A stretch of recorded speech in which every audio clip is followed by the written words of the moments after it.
باپ اور بیٹے اور روح القدس کے نام میں آمین۔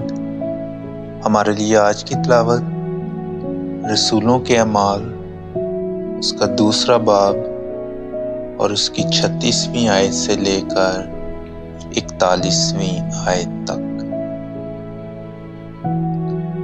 پس اسرائیل کا سارا گھرانہ یقین جان لے کہ خدا نے اسی یسوع کو جسے تم نے صلیب دی خداوند بھی ٹھہرایا اور مسیح بھی۔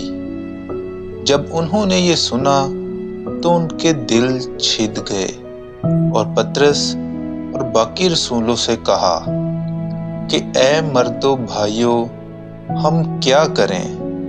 تب پطرس نے ان سے کہا توبہ کرو اور تم میں سے ہر ایک اپنے گناہوں کی معافی کے لیے یسوع مسیح کے نام پر بپتسمہ لے تو روح القدس انعام میں پاؤ گے، اس لیے کہ یہ وعدہ تم سے اور تمہارے بچوں سے ہے اور ان سب سے بھی جو دور کے ہیں اور جنہیں خداوند ہمارا خدا اپنے پاس بلائے گا۔ اور اس نے بہت سی اور باتوں کی گواہی دی اور انہیں نصیحت کی کہ اپنے آپ کو اس کج رفتار قوم سے بچاؤ۔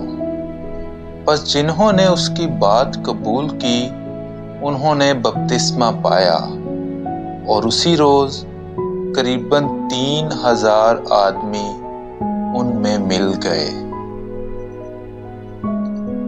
پاک کلام کے پڑھے اور سنے جانے پر خدا کی برکت ہو۔